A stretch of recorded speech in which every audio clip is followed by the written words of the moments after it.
kita bisa mengembangkan Ya, maksudnya peradaban. Begitu menurut saya. peradaban. Berat juga.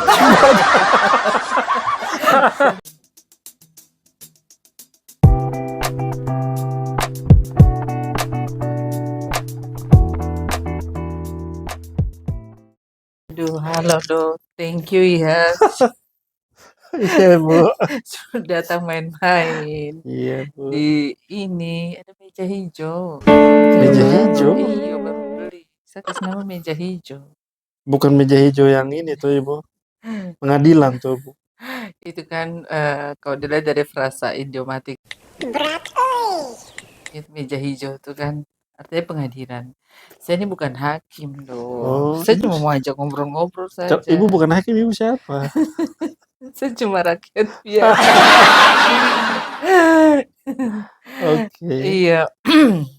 Meja hijau itu tuh ngobrol-ngobrol, bicara-bicara, ya sedikit apa ya, membahas situasi-situasi yang ada itu kan menarik sekali.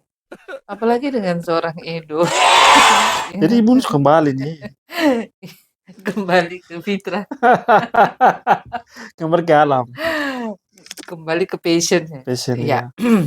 Kan orang tuh ada orang bilang ya, sedikit bicara banyak bekerja. Itu bagi konten kreator ya. itu semakin banyak bicara Bicara, itu dia sedang kerja, bekerja. betul. Nah, ini sedang kembali ke dia punya fitrah Fitrahnya, aslinya itu ya kekubangannya. semakin kubangan. Jadi semakin bicara-bicara ya itu sudah kerja begitu sudah betul. bicara-bicara. Baru bagaimana kabar? Ngomong-ngomong juga jadi ini ya. Tukang bicara-bicara, Iya, saya bicara-bicara itu orang. sudah. Yang Ajak-ajak orang bicara. itu sudah. Ya, begitu sudah Ibu. Cari-cari cuan dari situ tuh. Kalau lagi rame-rame. Iya. Nah, ini kan situasi politik, sosial, budaya, ekonomi Indonesia, dunia, bahkan toh sampai di Merauke sini. Itu sangat berpengaruh sekali dalam kehidupan kita sehari-hari, apalagi dengan teknologi digital yang ada saat ini. Apa sih yang tidak bisa kita tahu dari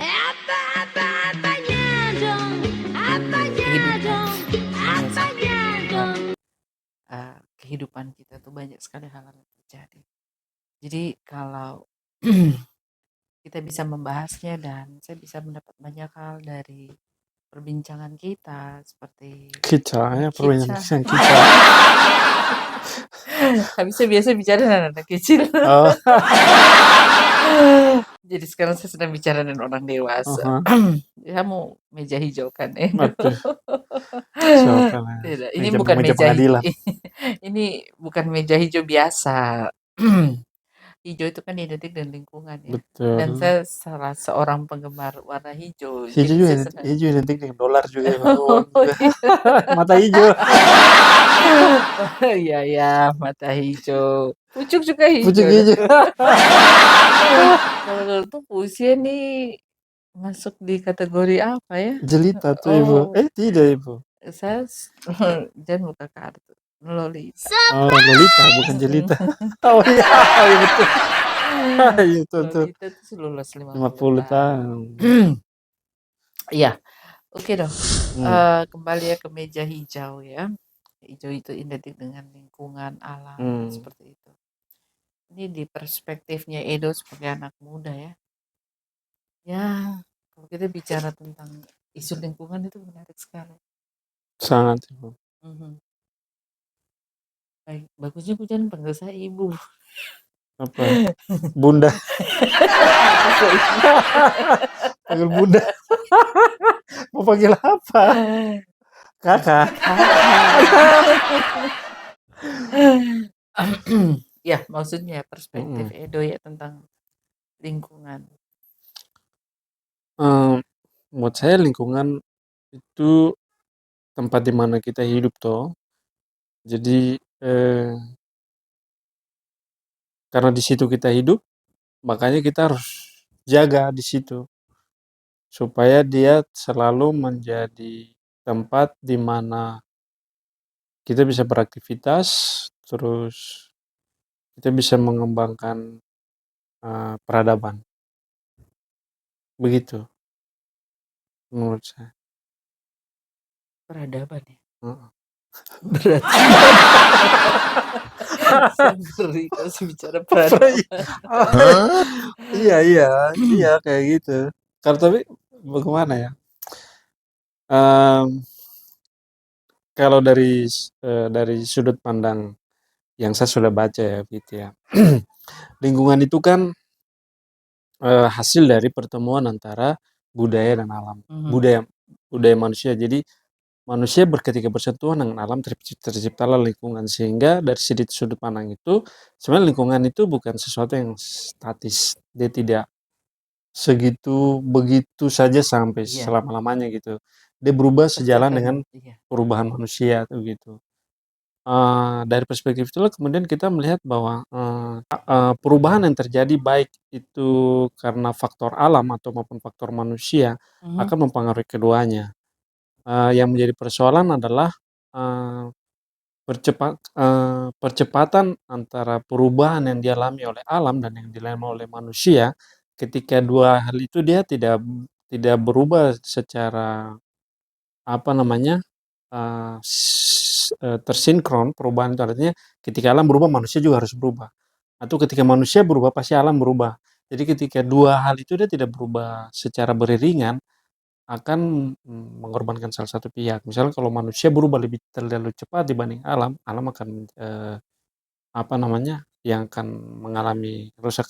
Sebaliknya, kalau alam dia berubah lebih cepat dibanding manusia beradaptasi dengan perubahan alam, manusia yang kemudian akan. Ya, tapi kan di situ pasti juga ada intervensi kebijakan tuh, Iya, yang akan membuat kondisi alam itu berubah. Maksudnya baik, secepat apa dia berubahnya itu kan artinya pasti ada unsur sebuah kesengajaan yang dilakukan oleh manusia karena ada kebijakan-kebijakan tertentu seperti itu. Ya iya, itu kan akan mempercepat iya akan mempercepat, perubahan itu. pasti Bu, karena manusia ingin manusia itu dia mau, eee, mengolah dan mengelola apa yang ada di alam begitu. Hanya persoalannya adalah apakah pengelolaannya itu kemudian, eee, beb Sesuai? bersifat, menyebabkan kehancuran bagi dirinya sendiri atau tidak, itu yang nanti kemudian jadi pertanyaan begitu. Ada memang 2 pandangan besar sih Mhm. sebenarnya di ini. Pandangan pertama bahwa, mmm, ada pandangan bahwa, eee, perubahan yang diakibatkan oleh karena, eee, per perkembangan peradaban manusia yang dilakukan oleh manusia sendiri, itu harus selalu hirau terhadap apakah ini juga bisa bisa menopang kehidupan generasi selanjutnya atau tidak. Jadi, Nah, mhm, itu yang menjadi sebenarnya juga, apa ya, jadi PR untuk kita saat ini kan. Kan kita bicara tentang alam itu berarti keberlanjutan kan, mmm, keberlanjutan sustainable mhm, untuk generasi yang akan datang. iya Dan ini tanggung jawab kita. iya, betul. Ini langsung masuk berat banget ya. Betul Ibu. Soalnya Ibu pertanyaan juga berat juga jadi, atau kita menjawab Biar bagaimana? kelihatan sok-sok Kelihatan cerdas sok-sok cerdas begitu gitu tuh. ya. Kita kan sedang Iya. apa, cosplay ya, main peran di sini, pura-pura pintar Iya. gitu, pura-pura Iya dong, tahu kan gitu. orang hidup juga Pura-pura, pura-pura. ini harus Kadang-kadang berpura-pura, betul lah. asal jangan pura-pura baik, Pura-pura baik itu ya, bahaya. bahaya. Iya. Kalau zaman-zaman sekarang kan banyak yang pura-pura baik. Iya, iya. Mendekati Mendekati, pemilihan ini banyak yang pura-pura pura-pura baik baik juga. ya. Iya. Tapi itu akan teruji dan waktu Iya toh. nanti, Termasuk juga mengolah alam ini kan iya kembali betul, lagi kan. betul Ada sekali. yang kita pura-pura care, peduli, padahal sebenarnya di balik itu Mhm, kita sedang punya andil menghancurkan ya. alam. Nah, pandangan yang satunya, Ibu, ini pandangannya lebih ekstrim lagi. Kadang pandangan ini diadopsi sadar atau tidak sadar oleh beberapa orang gitu, bahwa kehancuran yang sekarang nanti akan ditanggung oleh generasi selanjutnya, dan kita percaya bahwa generasi selanjutnya mampu untuk mengatasi masalah yang ditinggalkan saat ini, yaitu dengan kemajuan teknologi. Jadi misalkan 50 tahun, 100 tahun ke depan ternyata hutan habis, dan kemudian kita butuh tabung untuk hirup oksigen, katakanlah begitu. Ya, itu tugas generasi berikutnya, bahwa mereka harus mampu untuk beradaptasi dengan lingkungan yang pada saat itu. Ya, Itu ekstrim sekali. ada tidak ketersediaan oksigen Ya, ya. itu. Dan aku sudah mulai berpikir itu bagaimana kita jalan dengan tabung-tabung oksigen ya. Berarti pikul itu. Iya, pikul oksigen. Ngeri kali ya kalau kita ada di peradaban itu ya. Iya. Saya tidak bisa bayangkan. Berarti harusnya kita ini bersyukur sekali ya saat Iya. kita masih cukup bebas menghirup oksigen yang ada seperti itu. Dulu waktu air saja, siapa yang pernah pikir bahwa suatu saat kita akan beli air untuk minum? Air di botol. Air minum, iya. Sekarang hitung saja di kota, ada berapa banyak orang yang minum air tanpa beli. Dulu kan tidak pernah berpikir kayak gitu. Iya. Ya, siapa tahu besok-besok udara juga kita harus beli. Tapi sekarang pakai ransel tabung. Sudah. Ngeri ya? Iya.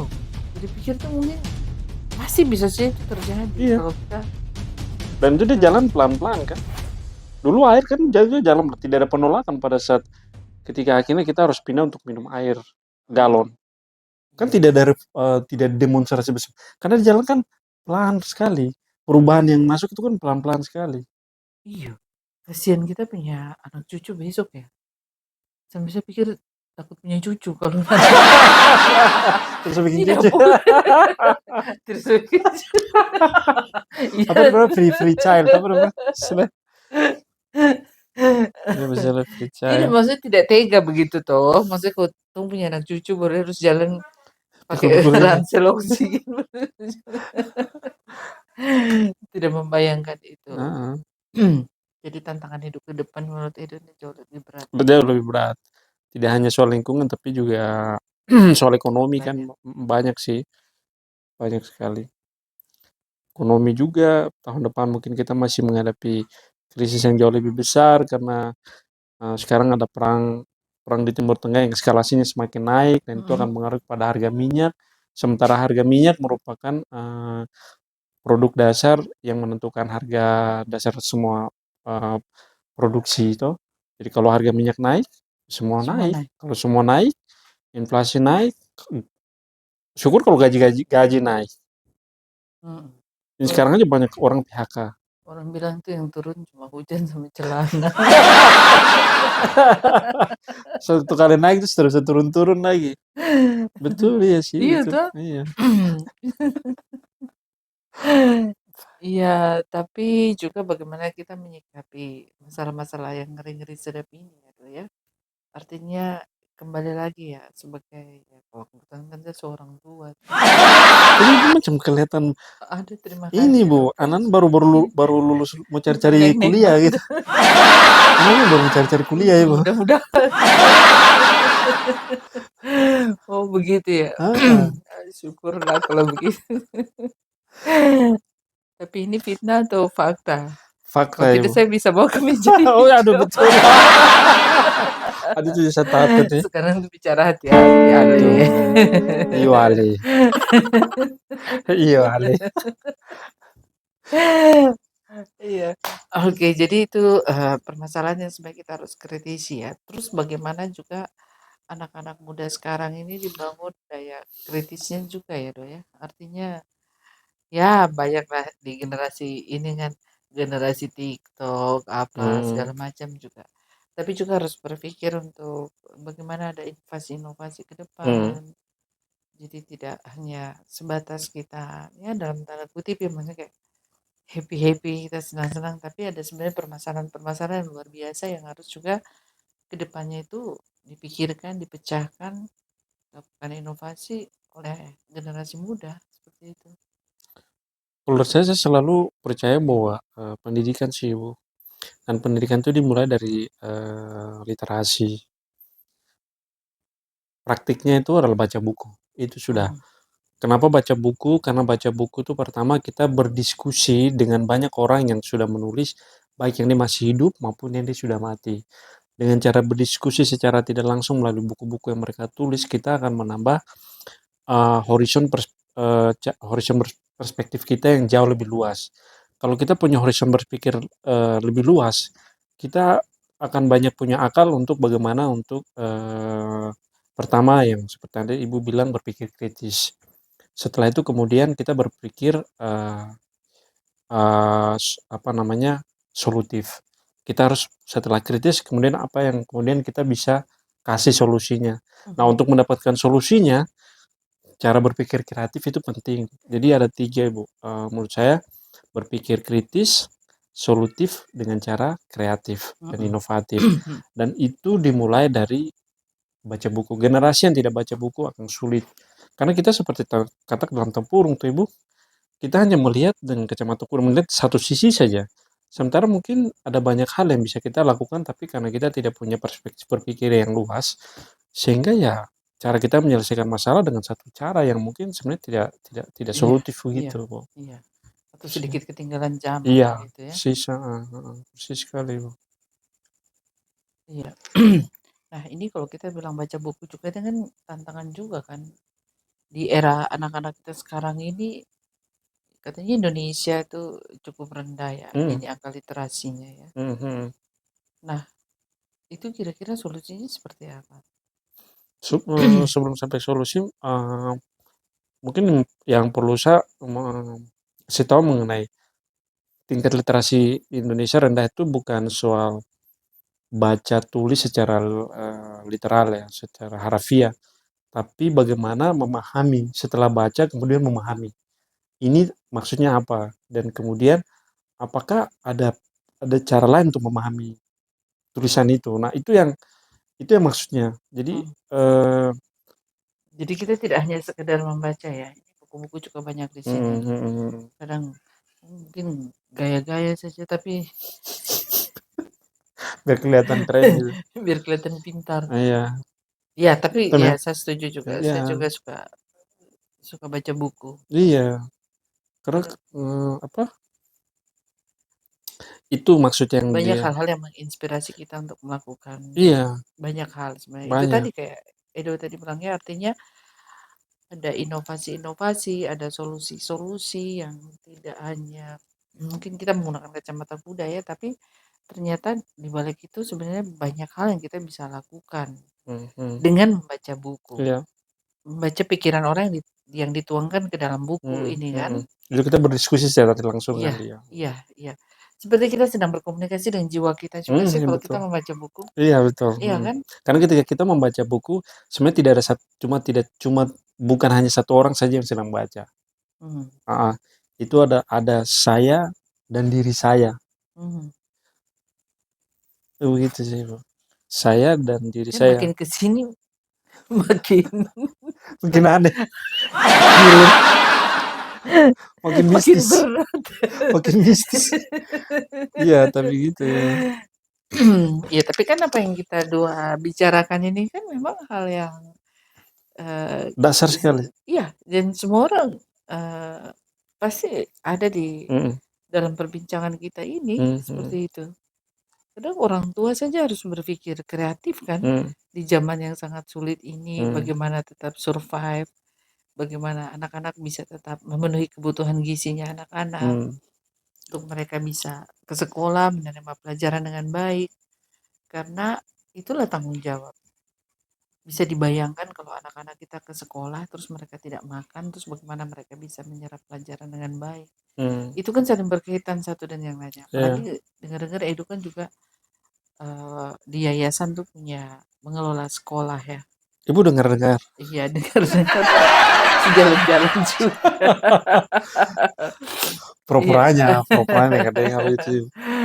Iya, Ya artinya ini kan juga Edo pikirkan mereka juga kan iya, seperti heeh, itu. heeh. Ya kalau saya boleh tahu apa sih yang mendasari Edo bisa buka sekolah, terutama untuk anak-anak yang ya boleh dibilang kurang mampu ya? Pertama menurut saya pendidikan itu pintu itu banyak ya, pintu untuk mencapai sebuah kehidupan yang lebih baik itu banyak, bisa lewat ekonomi, kesehatan, Mhm, politik, pendidikan. Nah, saya memilih pendidikan, gitu. Semua orang bisa punya mhm, pilihan, tapi saya memilih pendidikan karena pendidikan menurut saya, eee, modal modal yang bisa ditukar kemana saja. Misalnya kalau saya punya pendidikan bagus, saya bisa masuk di ekonomi, bisa politik, bisa di kesehatan, bisa di mana saja gitu. Itu yang saya pilih, itu alasan pertama. Alasan kedua adalah anak-anak Papua yang tidak mampu itu juga punya hak untuk dapat pendidikan. iya. Mereka punya hak meskipun mereka dalam posisi, ekonomi yang lemah. Justru sebenarnya karena mereka punya ekonomi yang lemah itu yang kita harus bantu. Iya, sebenarnya, terus kalau Edo melihat bagaimana, sejauh ini peran pemerintah? Mmm, Kalau dari anggaran, sisi anggaran sudah ya, oke itu udah jelas ya 20% untuk anggaran pendidikan. Dan kemudian setiap tahun tuh ada Mhm, penganggarannya. Hanya kemudian di pelaksanaannya itu yang sejauh ini menurut saya belum optimal ya. Apalagi cara menangani, saya tidak bilang anak-anak yang bisa sekolah formal ya, tapi yang saya soroti adalah mhm. anak-anak yang tidak bisa sekolah karena alasan persoalan di keluarga begitu, dan kemudian mereka menjadi Iya, anak-anak di jalanan. Nah, selama ini solusi yang, diberikan oleh pemerintah, anggaran banyak. Saya bahkan pernah berdiskusi dengan orang dinas sosial Kabupaten Merauke, dia kasih mhm, tahu nominalnya juga. Tapi kemudian pelaksanaannya itu seperti kayak kejar proyek aja, target, kejar program gitu supaya cepat selesai gitu. mhm, Kayak macam tahun lalu program untuk anak-anak, Aibon, dan sebagian dari mereka adalah anak-anak dari Asmaro yang dimana kami dampingi meskipun anak-anak yang kena Aibon itu tidak kami dampingi karena mhm, itu di luar iya, kapasitasnya kami. Hanya kami mendapat cerita bahwa ya itu haknya cuma berapa bulan, kemudian mereka dikembalikan dan tidak jadi apa-apa. Padahal dana yang iya, dianggarkan untuk itu besar sekali begitu. Yang jadi pertanyaan kenapa tidak melibatkan, pihak ketiga, iya, NGO yang memang iya, memang iya, concern ke situ, yang iya, mereka dekat situ iya, begitu. iya, Supaya memang efektif, apalagi dana yang dipakai kan dana otsus. Itu sih, mhm. itu, Bu. Jadi Akhirnya ini maksud kembali ke mental pengelola juga ya? iya Dalam dan hal iya ini orang yang dipercaya kan, iya betul, institusi. iya dan niat betul tidak sih sebenarnya kalian mau menyelesaikan persoalan ini? Mhm, Kalau memang betul, kita tahu bahwa ada solusi yang lebih baik. iya, Gandenglah, LSM atau yayasan yang memang memang memang dia sehari-hari kerja itu gitu. iya, Tapi kalau ya ya makin ya ke sini begitulah, makin banyak, iya. Mungkin sebagai masyarakat kecil ya Tom cuma bisa berharap saja ya. berharap dan berdoa Ibu. Iya, Tidak, artinya ada ada yang bisa kita perubahan-perubahan lakukan lebih, ada yang signifikan. bisa kita buat lah. Mhm. Artinya tidak hopeless di satu titik kan ya, Mhm, kalau melihat, masalah-masalah di dunia pendidikan, mhm, terutama bagaimana keberpihakan terhadap anak-anak Papua mhm, yang Edo buat ini kan memang khusus untuk anak-anak Asmaro ya, eee, Asmat Bakang Belang Stadion Maro. Stadion Maro. Awalnya begitu, Mhm, tapi kemudian ternyata ketika kami pindah di Blorep, banyak anak-anak Papua di daerah Cigombong itu juga yang yang datang ke kita. diakomodir. Iya, dan baru-baru ini ternyata kami baru tahu bahwa anak-anak putus sekolah, anak-anak Papua yang Mhm. putus sekolah usia 6 tahun, 7 tahun, itu banyak di Jati-Jati, Ibu. Iya, Banyak. Anak-anak MAPI, Asmat. ini mereka terdata tidak ya? Tidak. Karena persoalan mereka sama seperti yang ada di Asmaro bahwa mereka tuh masalahnya di data pendudukan, data kependudukan. Orang tua mereka mungkin belum nikah, terus Oh ya, kemudian, akta kelahiran apa, mereka iya, tidak bisa masuk iya, sekolah. iya. Mungkin kapan-kapan nanti mungkin kita perlu ngobrol-ngobrol juga ya dengan Dukcapil. Disduk Capil juga ya. Karena memang dokumen-dokumen kependidikan ini juga sangat Kependudukan. apa tadi saya bilang? Kependidikan. Tidak, soalnya kantor di Sukcapil Dekat itu dengan bakunya pendidikan. Betul. Jadi memang Kependidikan. kependidikan. Iya. Itu sudah masalahnya gini tuh kalau jalan lihat kantor ini, kantor itu, terus lihat anak-anak yang tidak sekolah, itu pikiran tuh kayaknya tuh pengen begini, pengen Ya. begitu. Coba kalau dulu jadi wakil rakyat ya. Oh. Ya, itu artinya bagaimana ya? Maksudnya itu kita bicara tentang kepedulian, keberpihakan. Artinya kita ini tidak hidup kita sendiri, tapi ada orang lain. Yang dimana kita harus berpikir juga tentang mereka gitu. Karena kita hidup saling berdampingan. Iya. Nah, maksudnya seperti itu dokumen kependudukan Iya. maksudnya. Karena itu juga basic toh dong. Kayak gitu. Karena bantuan-bantuan itu kan juga berdasarkan dokumen-dokumen kependudukan itu. Iya, memang. Ya seperti kayak umpama dukungan ya kayak beasiswa, dukungan bantuan-bantuan pendidikan itu kan semua basicnya itu kan dari dokumen Iya, kependudukan. betul Seperti tadi sekali. Edo bilang mungkin tingkat putus sekolah di kalangan anak-anak ini ya mungkin kembali juga karena dokumen kependudukan dari orang tua itu juga mungkin yang belum lengkap. Ada yang mungkin sudah hidup bersama bertahun-tahun tetapi tidak punya dokumen kependudukan. Ya kan itu kan sebenarnya masalah paling serius juga nih yang harus disikapi. Awal sekali itu. Selesaikan itu dulu. Iya. Kalau tidak nanti kita undang di meja hijau lagi. Oh bisa ya Pak. Yang penting jangan Dilisa saja. Iya, aduh terima kasih Do ya. Oke. Kayaknya banyak hal deh yang nanti kita Betul. perbincangkan, bicarakan seperti itu. Dikupas secara tajam. Tajam pisau dapur. Itu terima kasih banyak. Oke, Bu. Tapi jangan bosan-bosan ya. Oh tidak, Bu. Nanti kapan-kapan tong undang lagi siapa tahu ada yang Mungkin mau di datang Pinang di Siri meja begitu hijau. kan. Ini terada iklan. Oh iya. Belum dapat iklan. Oh iya, oke. Iya. Oke, terima kasih banyak Oke, Bu. Sampai jumpa. Sukses ya untuk sekolahnya. Oke, siap ya, Bu ya.